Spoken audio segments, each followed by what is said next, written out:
Oke, Assalamualaikum warahmatullahi wabarakatuh.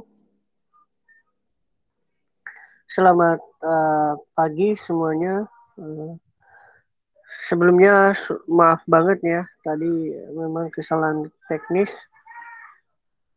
Oke, saya ingin menyampaikan bahwa pertama adalah mata kuliah diplomasi publik ini ya, secara pribadi saya sampaikan materinya 90% ya, 90% berbeda dengan materi materi diplomasi publik sebelumnya.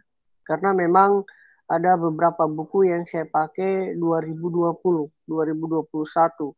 Jadi signifikansi dari materinya sangat besar dan belum pernah didapatkan oleh kelas lain, dan bahkan judul ini ya, diplomasi data dan intelijensi di era digital, ini pertama kali saya presentasikan kepada kalian karena saya harapkan memang pembelajaran kita harus terus berkembang, harus terus diupdate untuk melihat bagaimana perkembangan keilmuan seperti itu.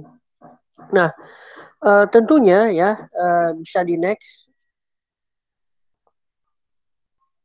Nah, tentunya kalau kita memaknai diplomasi ya, diplomasi itu merupakan bagian penting dari sebuah uh, interaksi antar negara ya, antar negara. Lagi-lagi saya bilang interaksi antar negara karena memang yang berhak menyandang kata diplomat itu adalah representasi negara. Makanya kalau kita lihat di slide pertama ini, diplomasi itu fungsi intinya adalah representasi dan negosiasi. Sejak lama memang diplomasi sudah memiliki fungsi tersebut.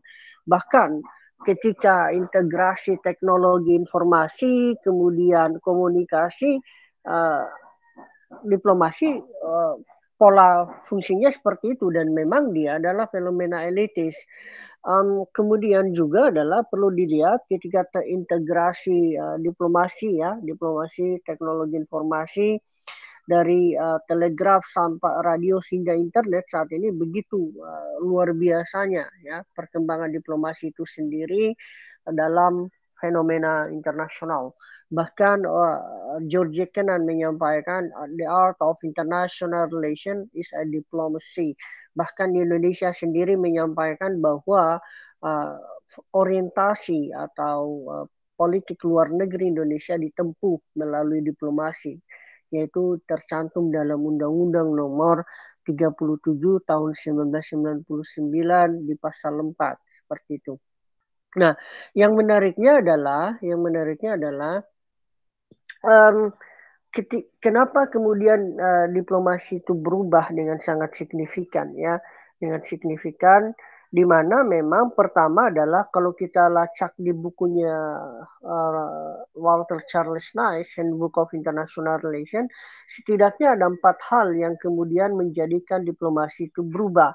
Yang pertama adalah uh, pergeseran aktor ya, yang tadinya negara menjadi aktor yang sifatnya non negara, artinya dominasi negara sebagai aktor uh, aktor yang dominan selama ini, ternyata peran-peran aktor non negara sudah semakin luar biasa juga. Yang kedua adalah perubahan sistem internasional, di mana yang tadinya sistem internasional lebih bersifat pada unipolar, bipolar, dan seterusnya, perubahan menjadi multipolar, ini menjadi sesuatu yang luar biasa. Sehingga koneksi, komunikasi, dan interaksi itu justru semakin mudah. Berikutnya adalah ancaman prevalensi sifat perang, di mana Anda tahu sendiri bagaimana negara-negara berubah ya, uh, menjadikan perang itu bukan lagi bersifat pada perang yang sifatnya fisik, di mana negara-negara saling berkonflik kemudian menyerang satu sama lain. Negara-negara lebih berfokus saat ini adalah perang intelijensi, perang teknologi, perang cyber, dan perang kemampuan ide dalam menciptakan inovasi. Sehingga memang perubahan-perubahan itulah yang menjadikan diplomasi itu sendiri juga berubah. Yang terakhir adalah integrasi teknologi informasi. Kalian tahu bagaimana era digital 4.0 sampai saat ini era society 5.0 menunjukkan betapa manusia berubah signifikan ya. Bahkan ada sekitar 23 juta peluang kerja yang kerja ya tenaga kerja yang sifatnya bekerja di bagian tradisional akan tereliminasi dengan memunculkan sekitar 46 juta ruang kerja baru sebagai bagian dari perubahan-perubahan itu. Kita tidak tahu ya, kita tidak tahu desain diplomasi 20 tahun, 10 tahun ke depan. Tetapi kita bisa memprediksi betapa peran teknologi informasi sebagai instrumen dalam diplomasi itu sangat signifikan memberikan sumbangsinya. Nah, di buku lain ya, di buku lain Jovan Kartuzubla menyampaikan terbitan 2021 menyampaikan bahwa setidaknya ada 3 hal yang membuat diplomasi itu semakin berubah, diplomasi dan kebijakan luar negeri. Yang pertama adalah perubahan lingkungan strategis ya di berbagai bidang, ekonomi, sosial, politik, budaya, kemudian apalagi lingkungan dan lain-lain. Kita lihat saat ini bagaimana munculnya konflik-konflik baru, distribusi kekuasaan, orang tidak lagi memperdebatkan signifikan tentang kedaulatan. Pola-pola interaksi inilah yang kemudian menjadikan lingkungan itu berubah signifikan atau dalam istilah Barry Buzan tersekuritisasi oleh fenomena teknologi informasi ini. Makanya Barry Buzan mencoba mendesain sebuah buku Revolution of International Security. Teori seperti itu. Jadinya landscape keamanan pun yang tadinya hanya bersifat tradisional berubah pada sifatnya non tradisional. Berikutnya adalah adanya kebijakan diplomasi dan kebijakan luar negeri negara yang berorientasi pada kebijakan-kebijakan baru. Seperti itu. Contohnya, Anda lihat bagaimana beberapa negara merumuskan kebijakan-kebijakan seperti kebijakan cyber, privasi, kemudian data dan informasi, intelijensi artifisial, intelijensi, kemudian inovasi, robotik, dan lain-lain. Ini menjadikan betapa negara-negara sudah terkontaminasi, sudah terkooptasi dengan adanya teknologi informasi sebagai bagian dari perubahan-perubahan itu. Kemudian lagi adalah yang berikutnya yang ketiga adalah adanya instrumen digital sebagai media komunikasi dan diplomasi di era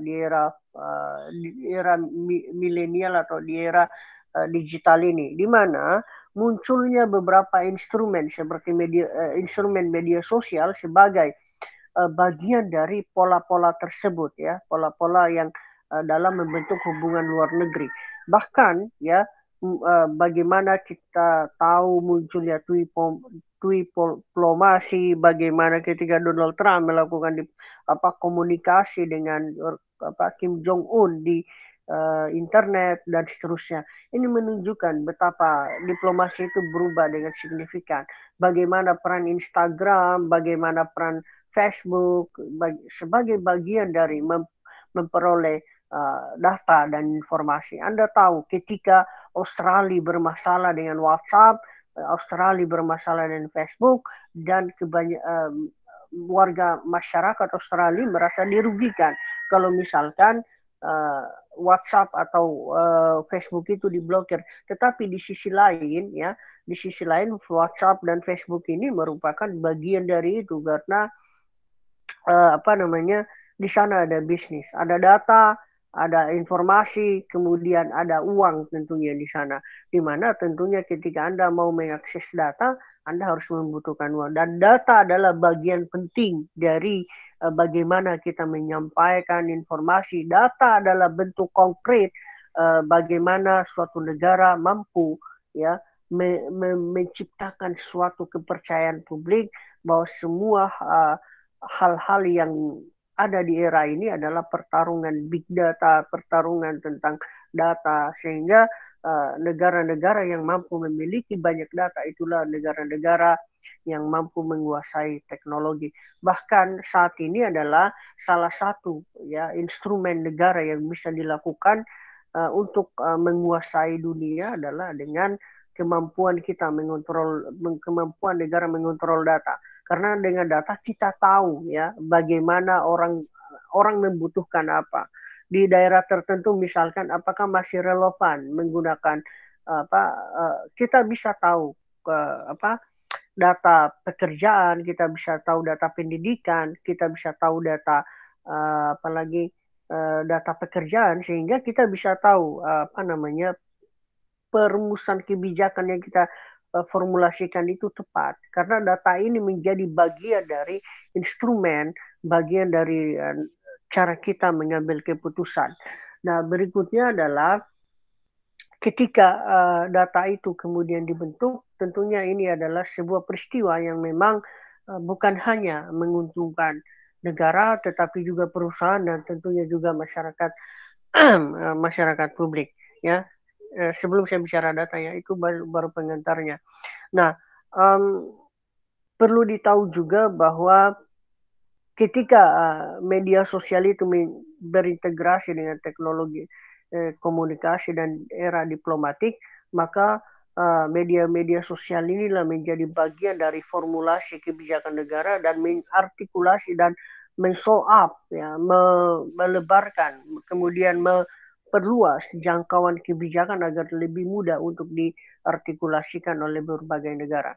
Ada setidaknya beberapa hal yang kemudian berubah dalam fenomena ini. Yang pertama adalah pergeseran diplomasi itu bergeser dari sifatnya tradisional menjadi non tradisional. Isunya yang tadinya isunya yang tadinya hanya ekonomi, politik dan militer bergeser pada isu yang multidimensional. Yang ketiga adalah munculnya pola komunikasi yang tadinya bersifat struktural berubah menjadi bersifat kultural, seperti itu. Kemudian berikutnya lagi adalah pola komunikasi yang dibangun yang tadinya bersifat citizen berubah menjadi netizen, ya seperti itu. Pola-pola inilah kemudian yang menjadikan diplomasi itu berubah. Kemudian perubahan berikutnya adalah ada perubahan diplomatik dari konvensi Wina menjadi konvensi semacam kesepakatan bersama, di mana tidak ada lagi yang mengatur antar konvensi dalam dunia digital. Tadinya dunianya adalah nyata, kini kita ada di ruang maya. Inilah yang menjadi ruang landscape itu merubah bagaimana formulasi diplomasi itu begitu kuat merubah dinamika hubungan internasional. Oke, seperti itu sebagai pengantar sebelum saya bicara data. Sampai di sini ada pertanyaan?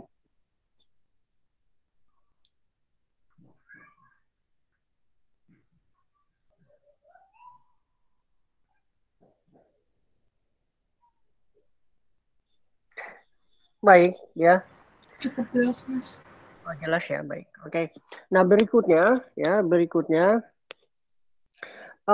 kita bicara tentang teknologi informasi itu sendiri, ya, di slide kedua, di mana teknologi informasi itu sendiri ketika menjadikan bagaimana perubahan signifikan dalam dunia modern yang tadi saya bilang ya, diplomasi yang sifatnya dari telegraf sampai dunia internet, setidaknya hal pertama yang diintegrasikan, dan kalau kita lihat pendapat Walter Charles Nice tadi di poin keempat tentang teknologi informasi, bahwa teknologi komunikasi ini ya merubah memang semua menyebabkan bagian penyederhanaan dan determinisme teknologi, di mana hampir kita lihat semua bidang-bidang baik teknologi ini berkembang di dunia dunia sosial, dunia ekonomi, politik dan lain-lain. Artinya apa? teknologi komunikasi itu menjadi bagian dari katalisator perubahan itu, seperti sudah disampaikan yang tadi. Kemudian secara historis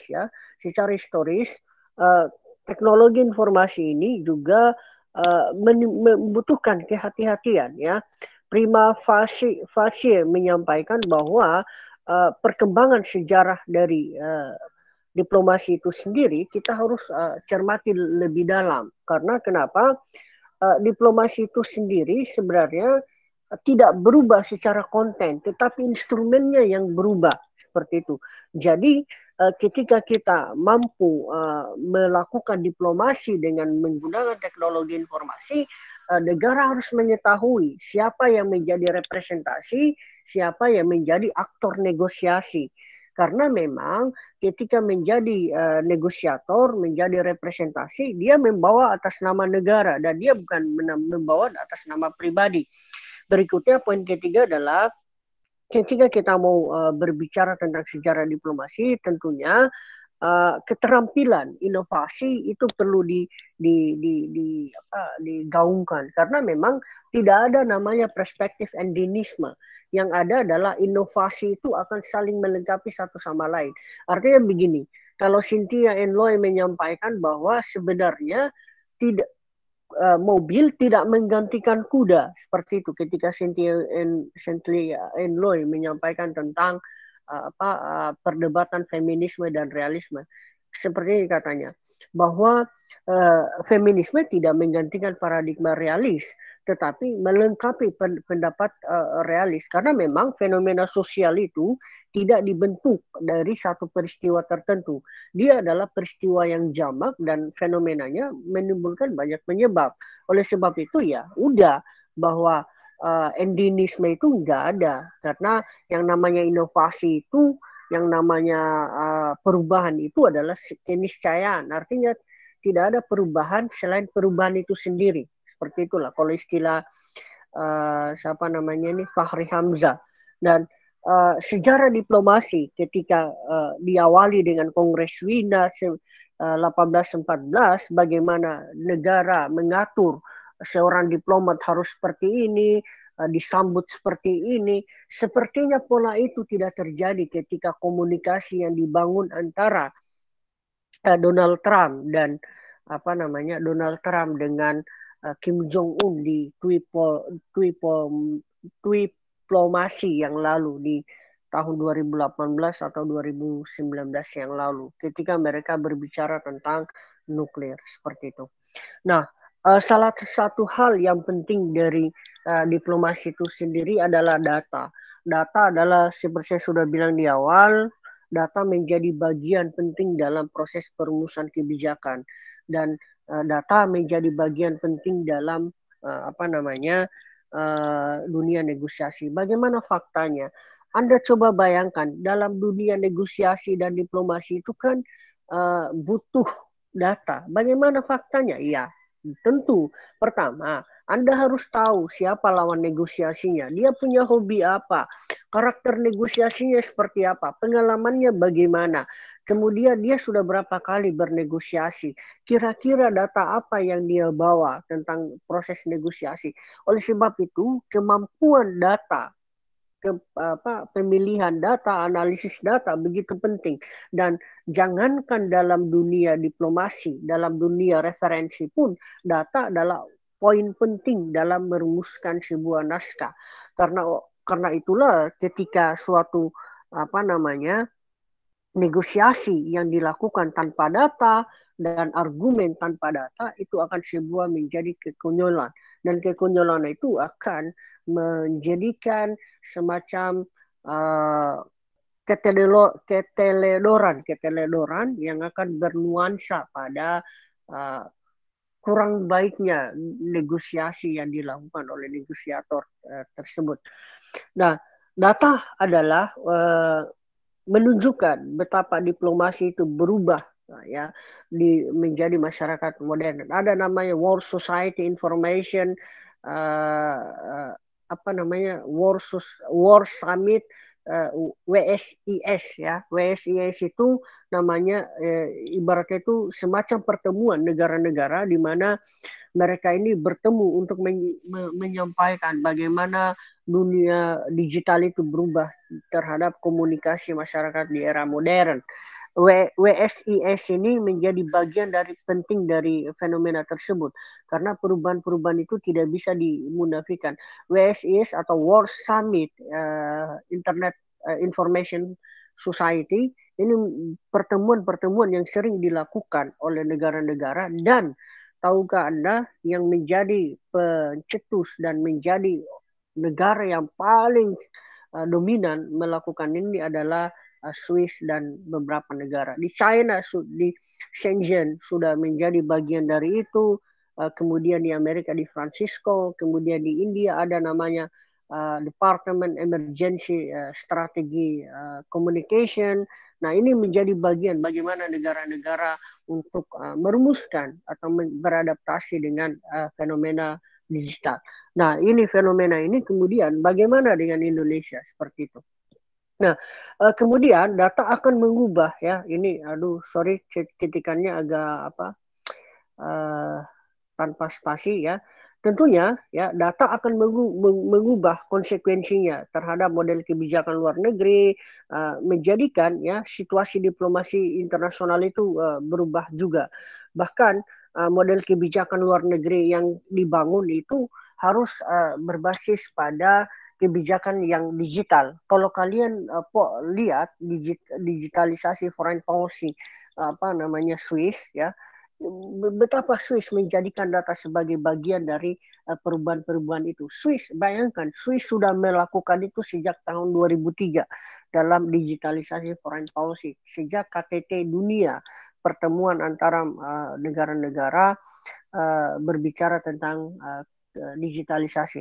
Artinya Swiss sudah memprediksi bahwa digitalisasi ini akan sangat berpengaruh terhadap proses pengambilan kebijakan, dan data di era digital itu akan sangat berseliuran. Dan ketika kita bicara tentang pengambilan kebijakan dan diplomasi, data menjadi instrumen penting dari situ. Makanya para diplomat yang juga dilakukan oleh Finlandia sejak tahun 2017 ini membuktikan betapa data itu adalah cara diplomat untuk menyampaikan komunikasi dengan baik. Bayangkan kalau seorang diplomat ya saat ini tidak diplomatnya itu diplomat yang puluhan tahun megang komputer nggak tahu, kemudian nggak tahu masalah komputasi, nggak tahu bagaimana drive, nggak tahu bagaimana meeting. Salah satunya adalah apa yang kita lakukan saat ini merupakan bagian dari itu. Kita bicara kuliah menggunakan Google Meet, menggunakan Zoom, itu menjadikan pola komunikasi dan interaksi itu menjadi lebih fleksibel. Artinya apa? Bahwa ketika kita mau mengakses itu kan kita butuh data, minimal kuota data. Kenapa? Karena setiap yang kita tampilkan di sini itu sesuatu yang terekam. Mustahil ya Google Meet tidak mengetahui apa yang saya sampaikan saat ini, karena memang kita menggunakan email, kita menggunakan menggunakan email untuk mengakses semua aplikasi itu.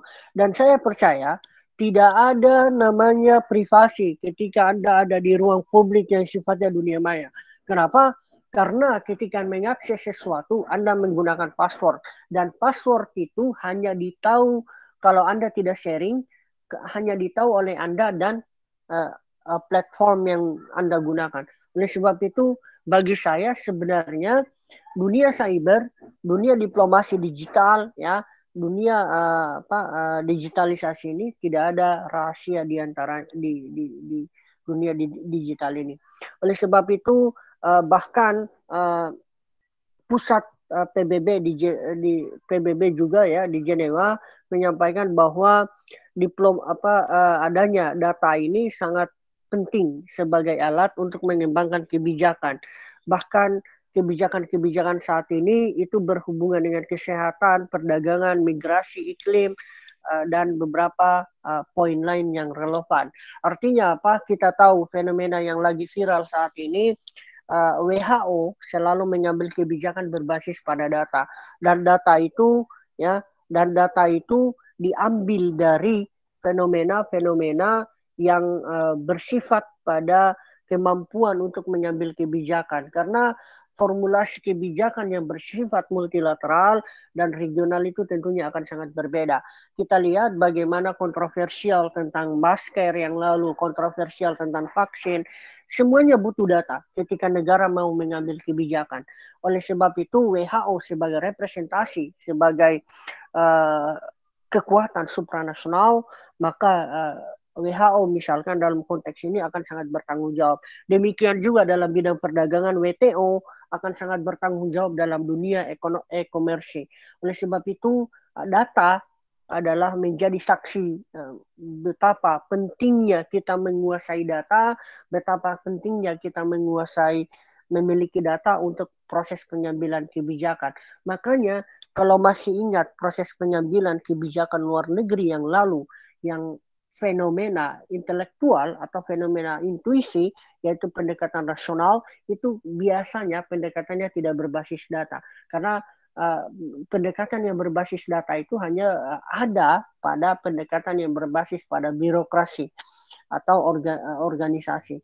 Dan inilah yang berbasis pada itu, dan data adalah menjadi bagian penting dari situ. Yang kedua adalah data yang juga menjadi topik negosiasi yang sangat signifikan saat ini, bagaimana data itu tersebar di berbagai wilayah di dunia ini, kemudian data juga menjadi topik yang diperbincangkan oleh banyak negara, terutama membahas tentang yang bagaimana privasi, bagaimana keamanan warga negara, kemudian bagaimana platform yang digunakan, kemudian bagaimana menciptakan internet yang aman, kemudian digitalisasi yang sempurna, instrumennya, dan lain-lain. Oleh sebab itu data adalah hal penting yang kita bisa gunakan, yang bisa digunakan oleh negara, sehingga korelasi antara negara, masyarakat, dan perusahaan ini akan tentunya akan saling menguntungkan.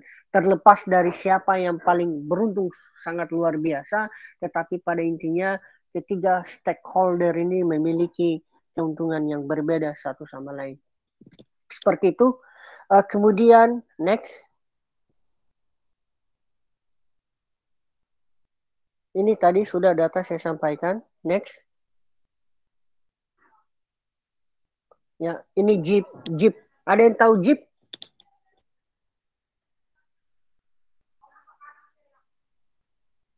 Nah, Jeep ini adalah semacam organisasi ya yang apa namanya, yang mengurusi bagian teknologi atau berbicara tentang sektor-sektor internet atau apa namanya, governance Global Information Forum. Ini saya salah tulis ya, GIF maunya. Jadi apa, GIF itu adalah Global Information Forum. Jadi di mana negara-negara ada juga mereka mengatur bagaimana negara-negara ini mampu ya mengatur kebijakan internetnya itu dengan lebih sempurna. Nah, Prancis, Australia, kemudian Inggris sudah melakukan hal itu. Ini menjadi tanggung jawab Indonesia dalam melakukan apa namanya penggunaan internet di era digital ini. Nah, JIP pernah menyelenggarakan ya pertemuan rutin yang dilaksanakan di Jenewa ya, di mana memang JIP ini memahami resikonya ya dalam pengelolaan data.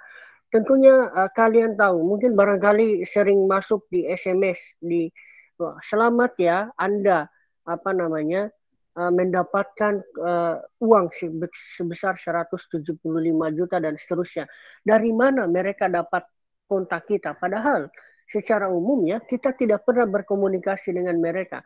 Nah, seperti itu. Selamat ya Anda menjadi mendapatkan mobil tertentu. Nah, inilah yang kemudian diceritakan atau yang dikomunikasikan oleh beberapa negara ya untuk menciptakan komputasi, menciptakan perlindungan data agar memang dia terbuka, tetapi dia harus kebal dia harus terlindungi seperti itu. Bayangkan ketika komunikasi SBY saja bisa diretas oleh Australia.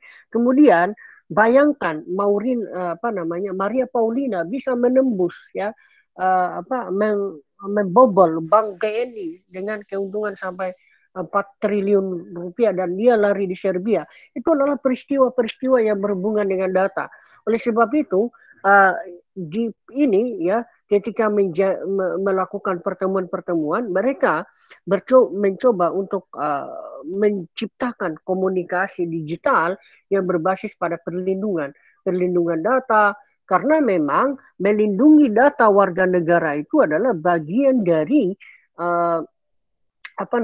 cara negara untuk melindungi hak asasi manusia. Saat ini undang-undang kita ya, komunikasi kita itu belum cukup signifikan dalam melindungi data kita. Bayangkan tiba-tiba kita ditelepon asuransi. Nah, mereka tahu dari mana padahal kita tidak menciptakan komunikasi dengan mereka. Oleh sebab itu data menjadi bagian penting ya dalam topik-topik diplomatik di era digital ini. Para diplomat ya seringkali dilengkapi dengan data yang efektif untuk mencari diplomasi yang berbasis data. Dan kemudian yang paling penting juga adalah diplomat harus membuat kebijakan yang bersifat berfondasi pada data karena dengan prinsip memahami prinsip dasar memungkinkan para diplomat ini mengetahui bagaimana setiap konsekuensi diplomat itu menyampaikan kebijakan atau representasinya karena nasib negara ketika dalam posisi damai ada di tangan di tangan seorang diplomat tetapi nasib negara ketika dalam posisi perang maka ada di tangan seorang pimpinan militer. Bayangkan kalau misal yang lalu sempat muncul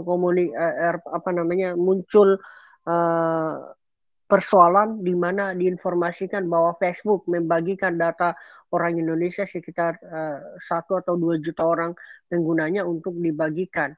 Kenapa ini penting? Karena memang para pebisnis itu akan memetakan dan akan memberikan informasi berdasarkan situasi yang dimilikinya. Contohnya misalkan, Anda tahu kan, Lamborghini itu tidak pernah memberikan iklannya di televisi.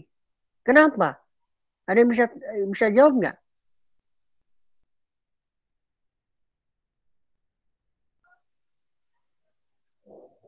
Azka? Kenapa Lamborghini kemudian tidak? Ya, Azka. Kenapa Lamborghini tidak memberikan iklan di televisi?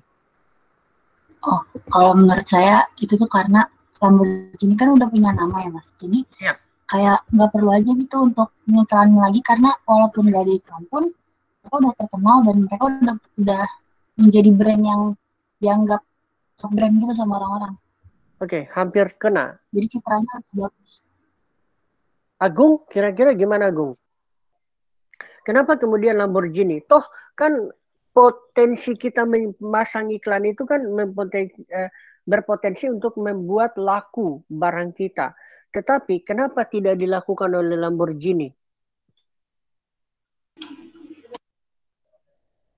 Slide-nya di next dulu, Zalwa.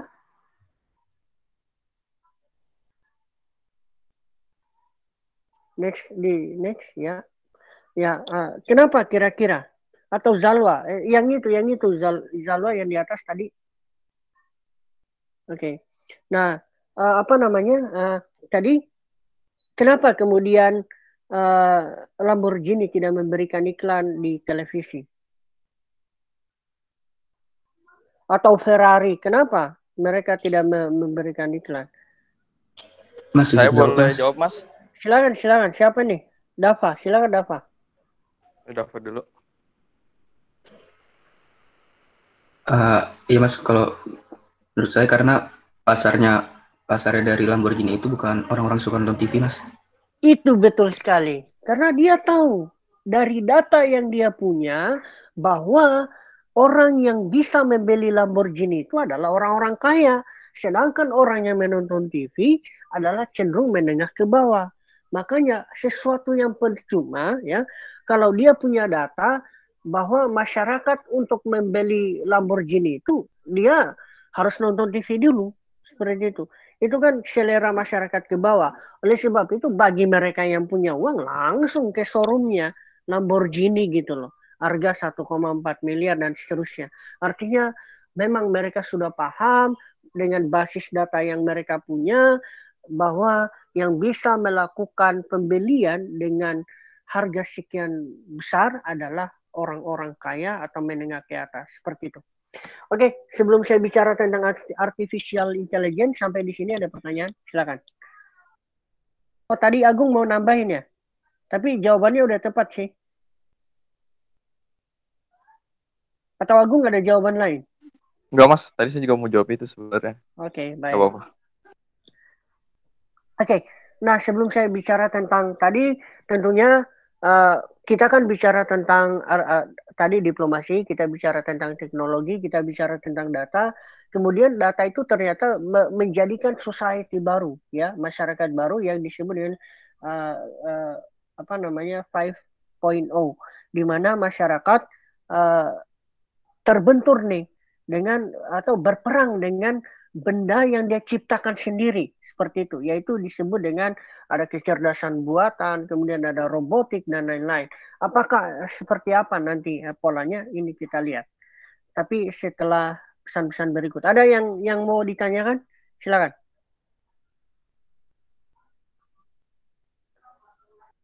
Atau ada yang mau memberi komentar? Silakan. Zalwa, silakan.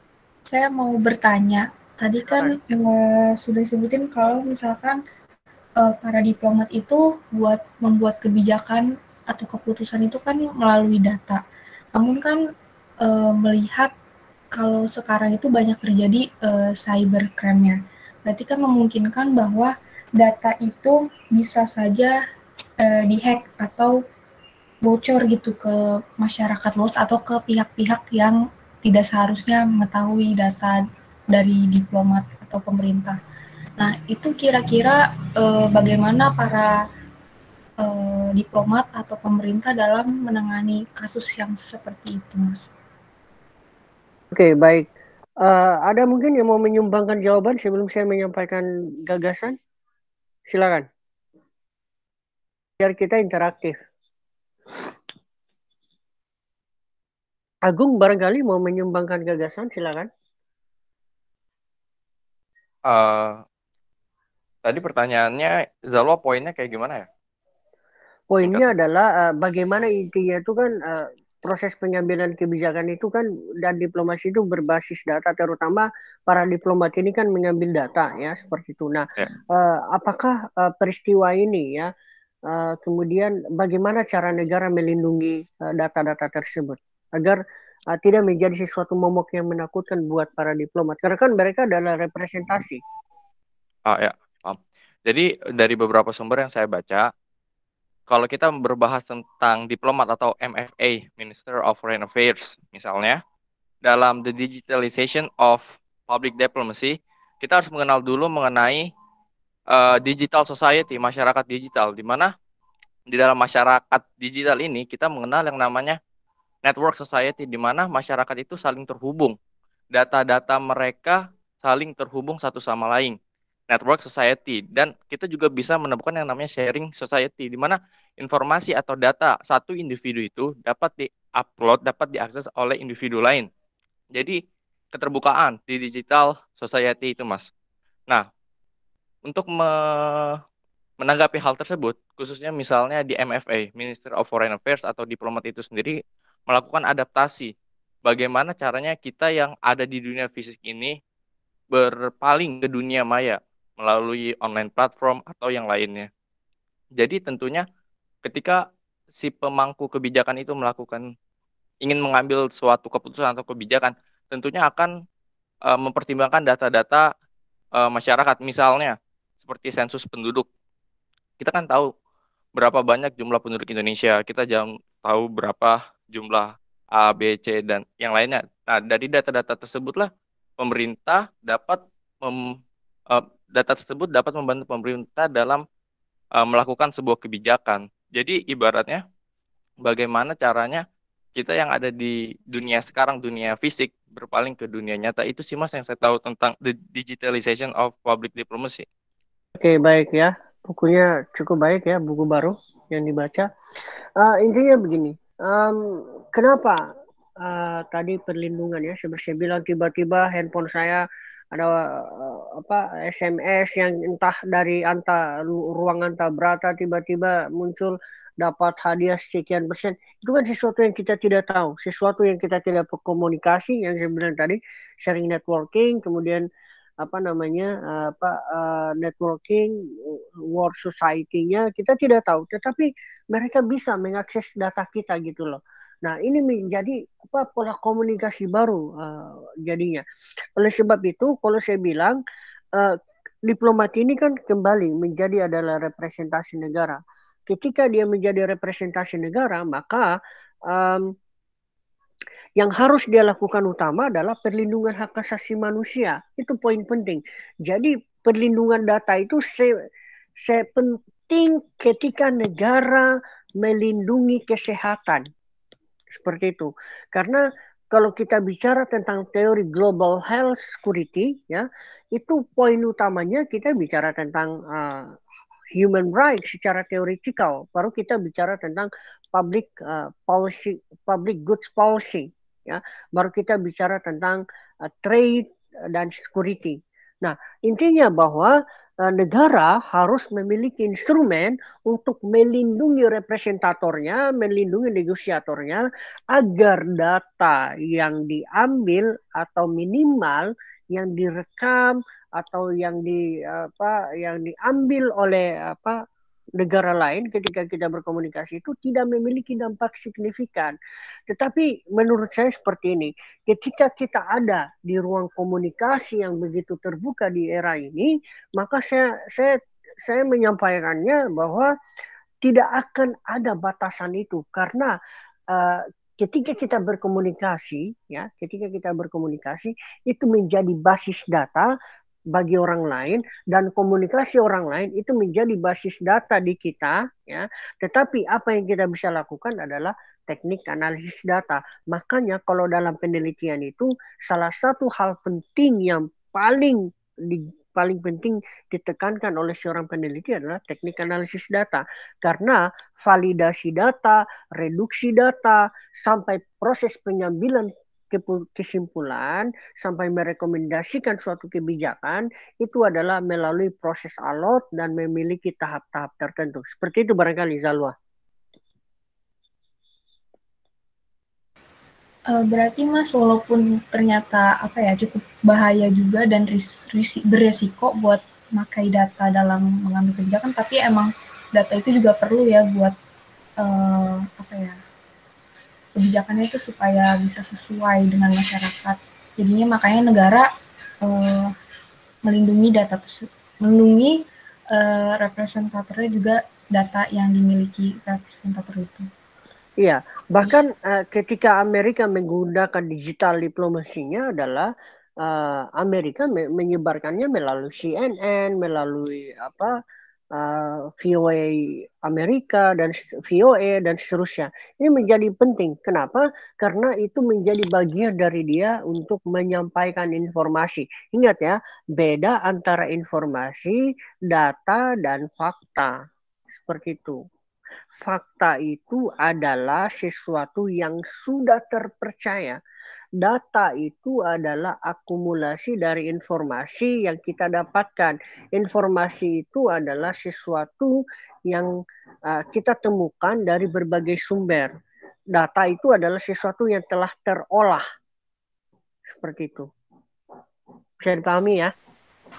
Baik Mas, terima kasih atas jawabannya dan juga Agung tambahannya. Oh Mas, mau nambahin sedikit tadi kelewat, boleh nggak? Silakan. Ya, jadi tadi yang yang Zalwa tanya mengenai keamanan dan privatisasi data pribadi misalnya. Saya ambil contoh misalnya di USA, di Amerika Serikat. Di sana tuh ada pengadilan, Justice Court, yang dapat menerima pengaduan orang-orang Amerika yang merasa data mereka bocor atau data mereka digunakan untuk hal-hal yang tidak benar. Jadi intinya memang peran negara, khususnya negara demokrasi ya, memang sebagai pelindung dan juga maksudnya memberikan jaminan perlindungan terhadap data-data pribadi rakyatnya. Itu kayak tadi yang Amerika Serikat, Mas. Lebih kayak gitu. Oke. Ada lagi tambahan lain? Silakan.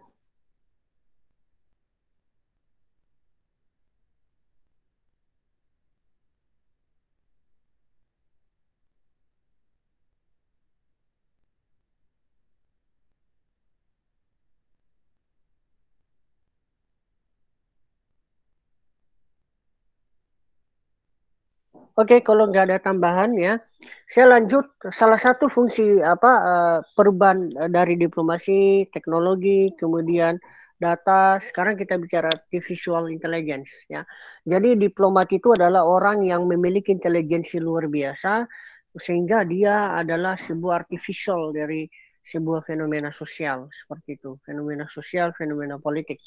Oleh sebab itu ya, artificial intelligence ini atau yang kita singkat AI adalah sering kita temukan saat ini, di mana kecerdasan buatan itu sudah dibuat, bahkan komunikasi diplomatik di era ini begitu menggunakan digital information, digital artificial intelligence. Kita temukan beberapa instrumen robotik, misalkan kita temukan bagaimana gedung pintar, kita temukan bagaimana robot dan seterusnya, alat medis dan lain-lain. Ini membuktikan betapa artificial intelligence itu yang memang dibuat oleh manusia sendiri, kemudian dia bertarung melawan melawan yang dibuatnya itu. Kemudian adalah artificial intelligence ini juga ya menjadi bagian dari komunikasi di era digital ya, di mana topik-topik artificial intelligence ini justru ya di satu sisi adalah peluang, di satu sisi lain adalah tantangan, sehingga justru menciptakan kekhawatiran baru ya terhadap perlindungan atau penghargaan terhadap hak asasi manusia. Sebenarnya sudah disampaikan tadi Agung, di Amerika punya semacam departemen yang melindungi data pribadi masyarakat sana. Nah, di Indonesia seperti apa? Ini yang penting untuk kita, bahwa robotik ya, coba kita lihat di konferensi-konferensi internasional saat ini bagaimana robot menjadi bagian dari instrumen itu. Bayangkan aplikasi-aplikasi kecerdasan buatan, data-data berseliuran itu menjadi bagian dari artificial intelligence. Jadi robotik itu menjadi bagian dari upaya untuk menimbulkan kecerdasan yang baru seperti itu.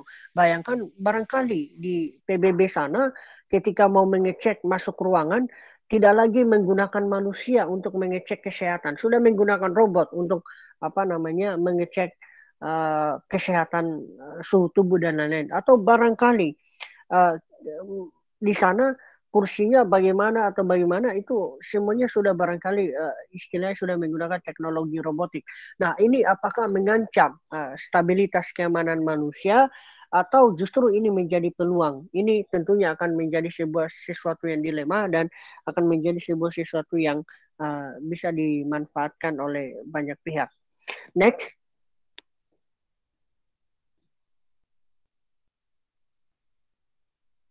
Ya, nah ini artificial intelligence ya, atau yang sering disebut dengan kecerdasan buatan ini merupakan perangkat ya yang juga merubah diplomasi seperti itu. Ya, setidaknya ada 3 hal dalam bidang penelitian yang kemudian merubah fenomena ini, ya, di mana diplomasi sendiri dalam tujuan artificial intelligence ini seperti yang sudah saya sampaikan tadi ya, pada bidang penelitian pertama ya di mana artificial intelligence dalam dunia diplomasi ya, itu artificial intelligence itu menjadi 3 poin utama. Yang pertama adalah artificial intelligence menjadi alat praktik diplomatik. Iya enggak? Apakah artificial intelligence menjadi bagian dari instrumen diplomatik?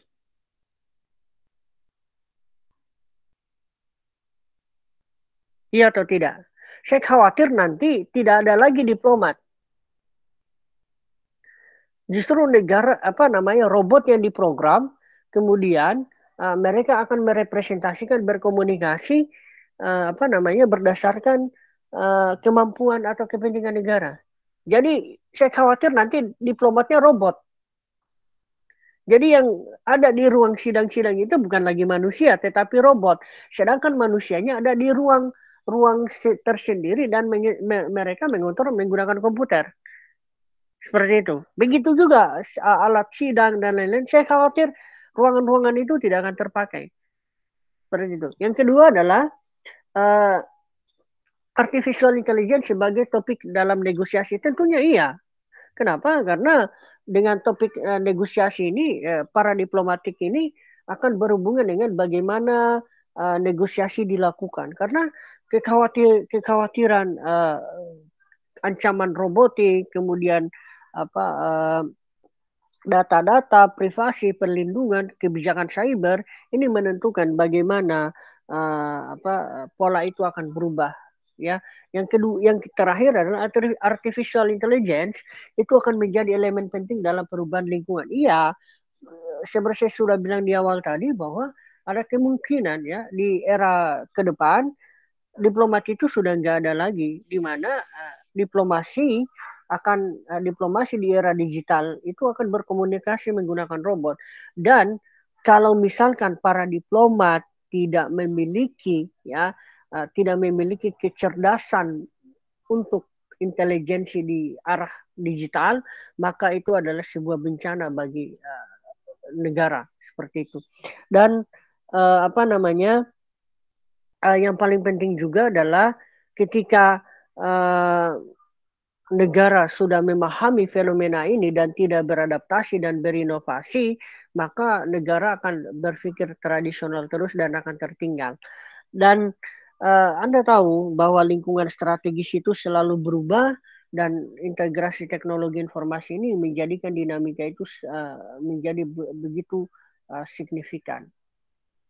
Dan berikutnya adalah di bidang penelitian kedua ya, gambaran rekomendasi kebijakan nasional yang bersifat intelijensi ya, bahwa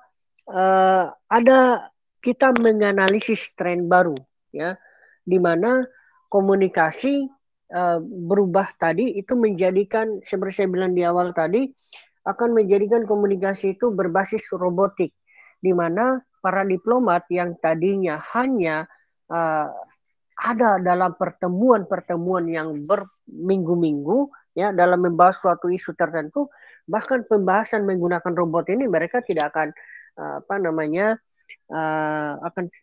akan bertemu di ruang yang berbeda seperti itu atau di lingkungan yang berbeda.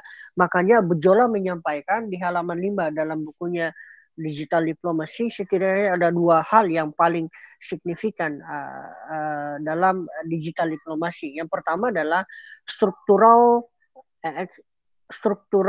exogenous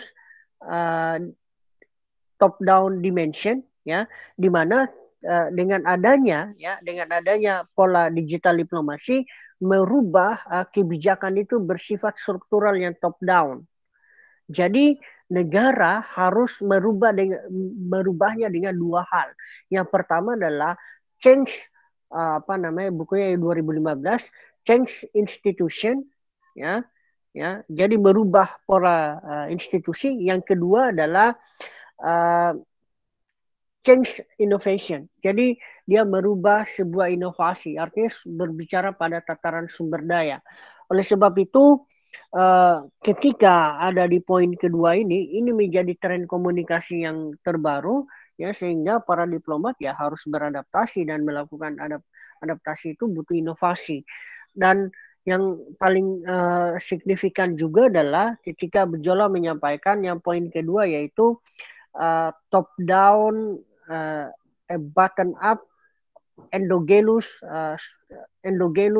dimension, seperti itu ya, di mana Bejola menyampaikan bahwa pertemuan ya di era digital ke depan adalah pertemuan di mana mereka tidak akan saling berhadapan face to face, mereka akan hanya bertemu dalam teknik analisis data, bercerita tentang networking, bercerita tentang sharing, berbicara tentang big data. Jadi diplomasi di era digital nanti adalah para diplomat akan lebih bersifat instrumental. Jadi kalau misalkan negara tidak beradaptasi dengan hal tersebut, maka akan sangat tertinggal. Makanya kalau kalian lihat diplomasi 4+1 ya, diplomasi 4+1, di poin +1-nya itu adalah menciptakan itu maksudnya diplomasi 4+1 itu adalah diplomasi Indonesia, di mana salah satu poin pentingnya adalah menciptakan diplomat yang transparan dan berwawasan digital. Dan kalau kalian baca diplomasi Indonesia yang berbasis pada poin ekonomi, di poin kelimanya, di poin keempat kalau nggak salah itu berbicara tentang upaya Indonesia untuk meningkatkan kapasitas ekonominya yang kreatif dan inovatif dengan berbasis pada ekonomi digital. Nah ini bagaimana perubahan-perubahan Indonesia dalam diplomasi digital ya. Dalam perubahan-perubahan itu tentunya akan selalu dilakukan inovasi. Bahkan dalam diplomasi 4+1 ya, diplomasi perlindungan sudah dibuat beberapa aplikasi seperti Safe Travel, kemudian ada Bamki dan seterusnya yang menjadi bagian dari beberapa negara, beberapa institusi di Indonesia ya, terutama BNP 2 TKI untuk mengontrol ada TKI yang ada di luar negeri. Seperti itu. Next slide.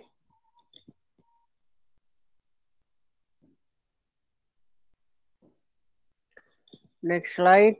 Oke. Di bidang ketiga ya. Sebelum yang tadi yang ketiga. Oke. Nah, di bagian ketiga penelitian juga yang berbasis pada artificial intelligence ini ya. Artificial intelligence ini tentunya kita berupaya untuk seperti saya bilang tadi untuk menganalisis,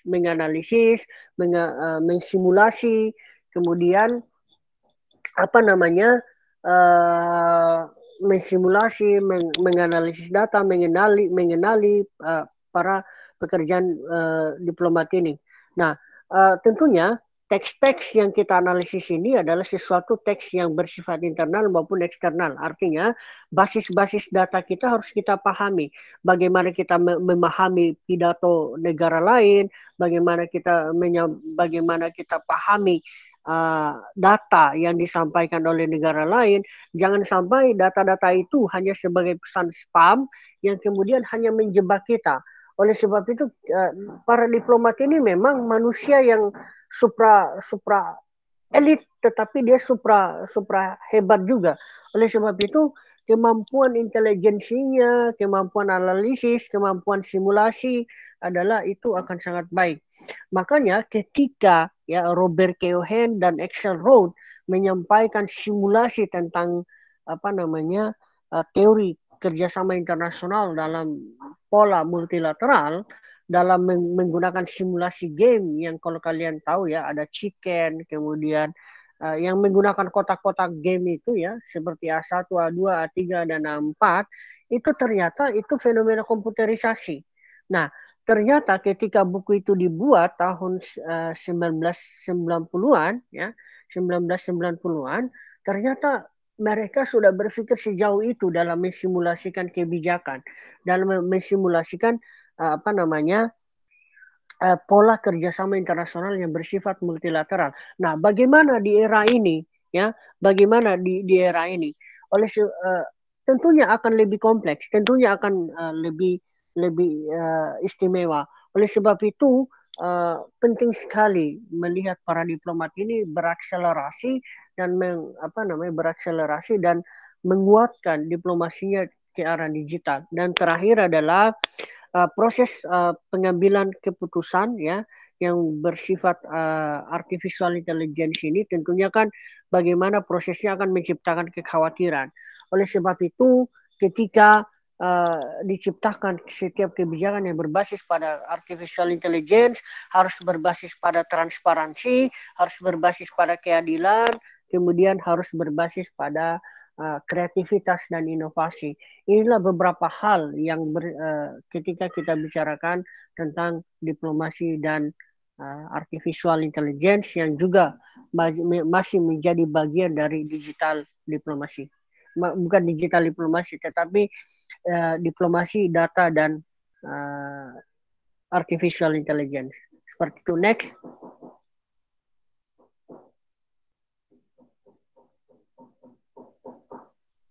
Nah, di sini ya implikasi dari kebijakan artificial intelligence ini tentunya akan berkonsekuensi pada banyak bidang, ekonomi, pasar tenaga kerja, kemudian konsekuensi minimum dan maksimum tentunya akan didapatkan.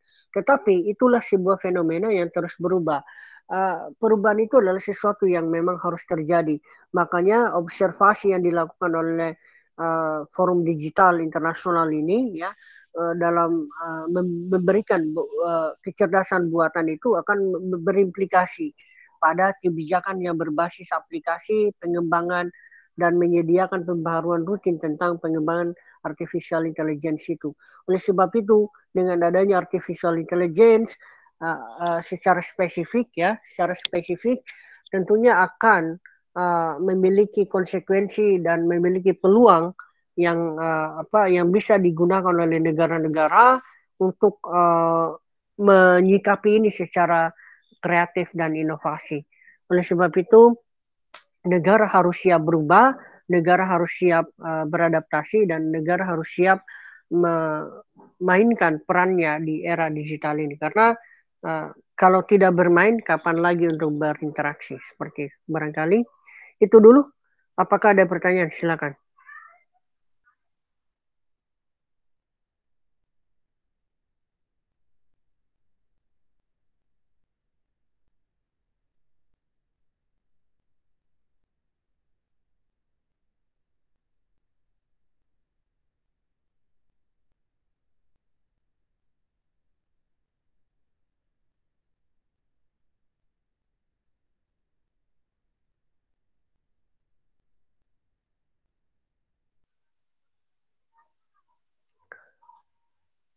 Afesia?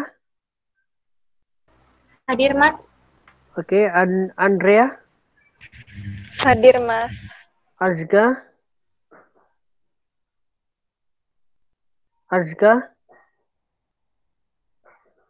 Dava? Kayaknya Aska koneksinya bermasalah, Mas. Hadir, Mas. Oke. Hadir, Mas. Dik Demas? Hadir. Ini dua ini. Agung? Hadir, Mas. Davi? Yum, hadir, Mas. Nuraisya? Hadir, Mas. Putri? Hadir, Mas. Rafael?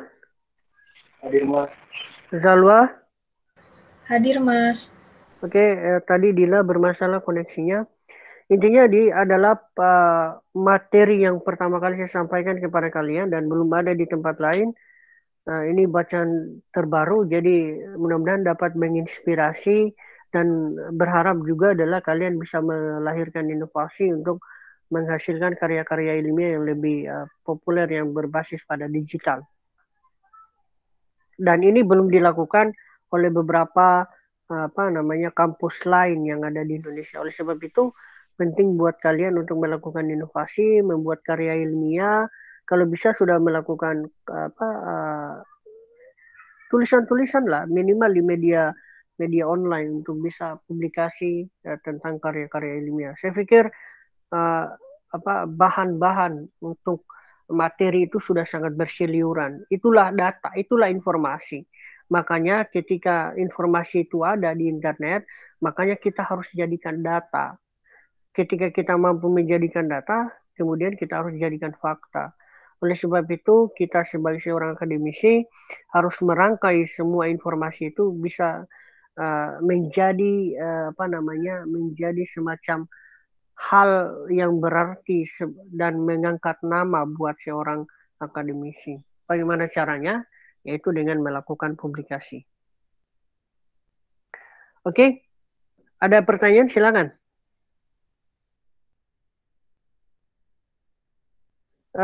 Zalwa di next lagi.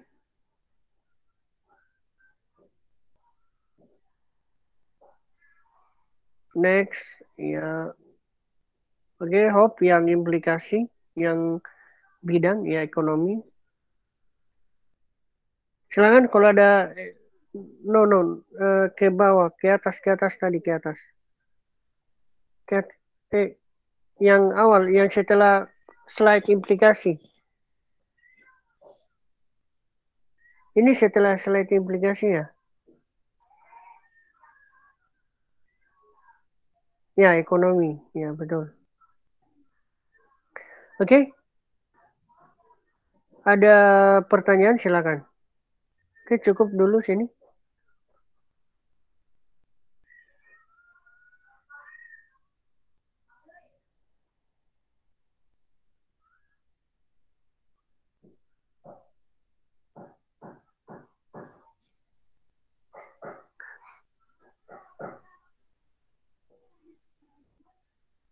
Oke, baik, saya lanjut ya. Nah, tentunya terkait konsekuensi pastinya kalian sudah tahu ya. Di sini di sebelum ekonomi dan bisnis, ekonomi dan sosial ya. Di sini tentunya ya, ketika kita bicara tentang kecerdasan buatan, maka efisiensi dan kekhawatiran itu pasti akan semakin muncul karena sistem otomatis ini. Ada yang bisa kasih contoh dalam bidang bisnis ya, yang berhubungan ekonomi dan sosial dalam bidang bisnis ini yang bersifat otomatisasi ya, yang digunakan dalam proses ekonomi dan bisnis yang mengubah dinamika hubungan internasional dalam bidang diplomatik. Silakan, ada yang mau menyampaikan? Nah, dalam bidang ini tentunya seperti basis aplikasi itu juga menjadi bagian dari kecerdasan buatan itu. Kemudian adanya robot-robot ya yang melayani proses ekonomi. Nah, itu juga bagian dari sistem intelijensi itu.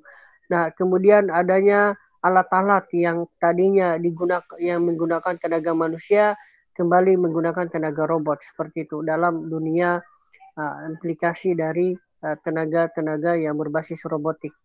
Kemudian tentunya walaupun hal ini terjadi, implikasi-implikasi ini harus dikontrol karena yang membuat ini semua adalah manusia, dan untuk bisa menghasilkan kolaborasi antara manusia dan robot tentunya harus ada semacam kesepakatan dan controlling yang baik. Makanya di poin kedua di sini ya ada poin keselamatan dan keamanan ya, di mana fokus dari poin ini adalah keamanan manusia itu sendiri, di mana robotik ini kan tentunya dan kecerdasan buatan ini kan memiliki konsekuensi itu ya. Oleh sebab itu keamanan cyber ini penting karena ketika robot itu dibuatkan dia basisnya data, dan sebenarnya apa yang menjadi kelemahan dari robotik itu ya, terutama yang berbasis pada aplikasi, adalah dia tidak bisa menjelaskan ulang. Itu yang pertama. Yang kedua adalah robotik itu tidak selalu bisa, apalagi yang berbasis aplikasi ya, dia tidak mampu berinteraksi timbal balik. Contohnya begini, saya pernah mengalaminya ya, dalam konteks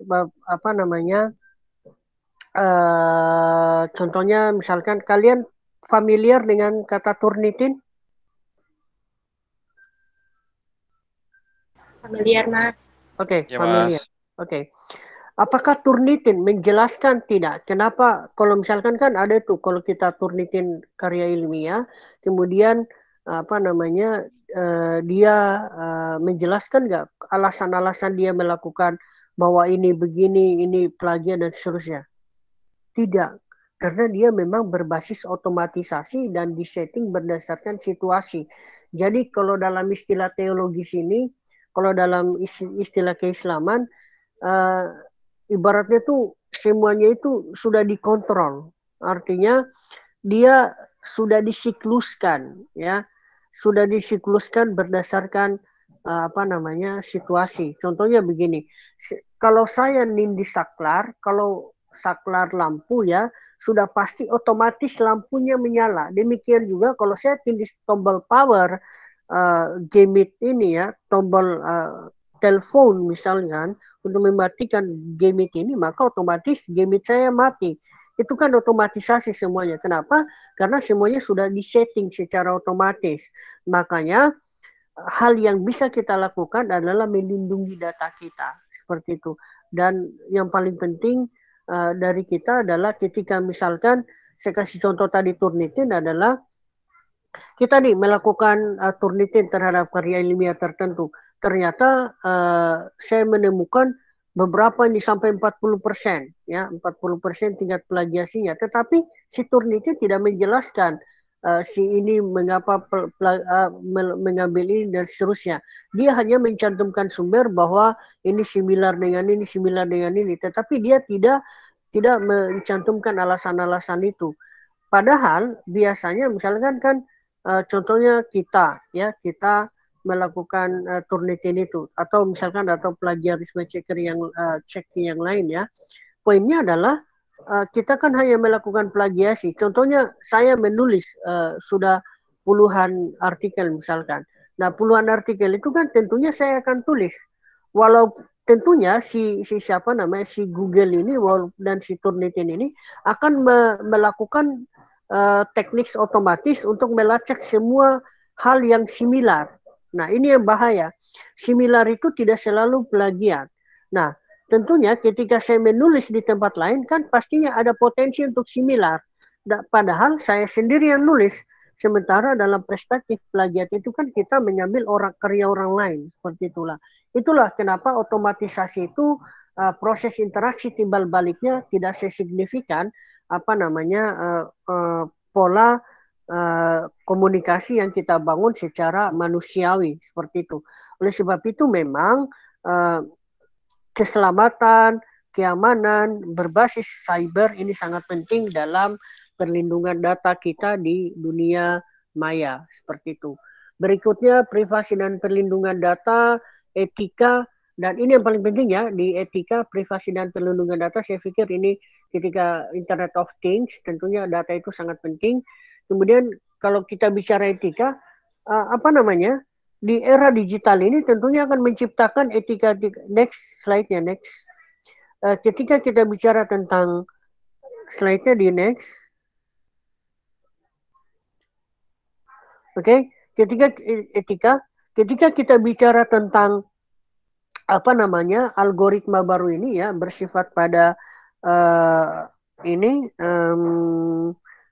artificial intelligence ini tentunya ya akan menciptakan etika-etika baru nggak? Iya, komunikasi dibangun tanpa ada moralitas seperti itu. Komunikasi dibangun tanpa ada ini. Karena kita tidak tahu nih. Bahkan hukum internasional pun belum menciptakan semacam hukum diplomatik yang berhubungan dengan etika diplomatik yang ada di dunia maya seperti itu. Oleh sebab itu, bagaimana mengontrol manusia di dunia maya dengan pola etika? Sementara dunia maya itu kan adalah ruang yang tersendiri, yang dimana dia diciptakan tanpa ada menggunakan instrumental, bukan menggunakan perasaan seperti itu, bukan menggunakan prinsip-prinsip moralitas yang dibangun oleh komunikasi selama tradisional. Contohnya kan kalau kita berkomunikasi di era tradisional kan misalkan begini, Amerika mau melakukan hubungan diplomatik dengan Arab Saudi misalkan. Nah, Arab Saudi ini kemudian ya mau berkomunikasi dengan dengan Amerika. Tentunya kan ada proses penyambutan. kan nggak mungkin Arab Saudi melakukan penyambutan menggunakan bir misalkan. Walaupun itu menjadi hal lumrah yang dilakukan oleh para diplomat dalam dunia diplomatik. Tetapi bagi Arab Saudi itu adalah sesuatu yang tidak bertentangan dengan standar etika dan moralitas yang ada di negara tersebut. Sehingga ya udah hal-hal yang bersifat etika yang ada di dunia digital ini akan sangat sulit ya untuk diatur karena transparansi, akuntabilitas dan keadilan ini akan masih menjadi diskriminasi dan bias. Oleh sebab itu artificial intelligence, kemudian data dan diplomasi secara perubahan tentunya memiliki kontribusi yang luar biasa dalam dunia diplomatik. Tetapi saya bilang di awal bahwa walaupun adanya teknologi informasi ini memiliki kontribusi yang signifikan terhadap dinamika sosial, politik, ekonomi, budaya, dan lain-lain, tetapi tidak menggantikan peran manusia sebagai makhluk intelektual, makhluk moralitas, dan makhluk ideologis. Oleh sebab itu, penting kiranya mengontrol kecerdasan buatan ini agar tidak bertentangan dengan etika, tidak bertentangan dengan moralitas, dan tidak bertentangan dengan standar ideologis yang dianut oleh masing-masing pihak. Saya pikir itu yang saya sampaikan tentang diplomasi data dan artificial intelligence pagi ini. Semoga dapat bermanfaat dan kalau ada pertanyaan silakan.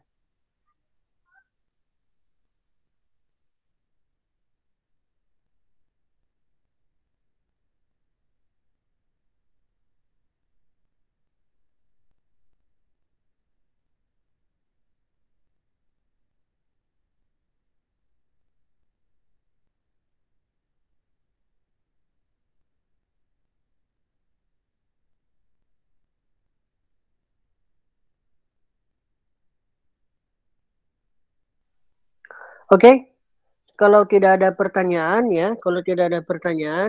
saya punya 3 pertanyaan yang harus dijawab oleh kalian ya.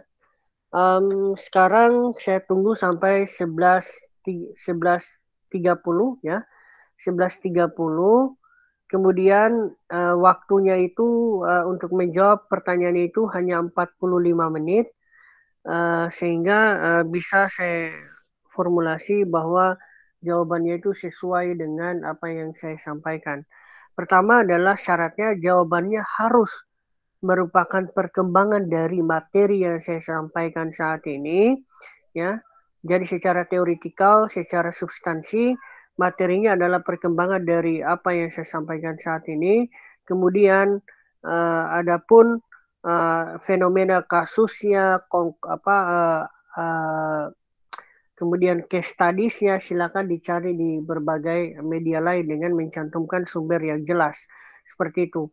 Dan saya harapkan kepada Zalwa jangan lupa untuk melakukan screenshot untuk kelas kita dan jangan lupa untuk presensi ya, untuk presensi bisa melakukan presensi kalau misalkan sudah mengirimkan jawaban ya 45 menit dari 45 menit dari pukul 11.30 itu artinya sekitar pukul 12:15 menit. Semua mahasiswa harus mengumpulkan tugas tersebut. Tugasnya ada 3 nomor ya yang dijawab sesuai dengan pengalaman kalian, pemahaman kalian setelah mendengarkan apa yang saya sampaikan pagi ini seperti itu. Kemudian screenshotnya, kemudian absensinya baru bisa diisi setelah melakukan upload dari berkas jawaban yang kalian upload seperti itu. Kemudian mohon dibantu untuk kita saling ini ya. Jadi ketika sudah memiliki jawaban, langsung diupload sehingga presensinya bisa cepat kita dibuat, kemudian akan di forward ke Mikmas agar cepat juga diinput siapa yang hadir hari ini dan memiliki kontribusi. Saya pikir itu. Apakah ada pertanyaan? Silakan. Oh ya, untuk menyambung materi ini, minggu depan saya akan bawakan tentang insya Allah intercultural diplomasi ya. Tadi kita bicara tentang society ya, society, masyarakat dan diplomasi digital ya. Tetapi nanti ada poin khusus sendiri kalau diplomasi digitalnya. Tapi nanti minggu depan saya coba akan sampaikan bagaimana diplomasi itu dalam intercultural diplomasi sebagai bagian dari diplomasi publik. Silakan kalau ada pertanyaan.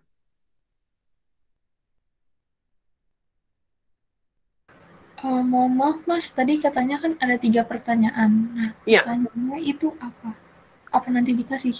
Pertanyaannya akan saya sharing setelah pukul 11.30. Baik Mas. Kurang 1 menit lagi.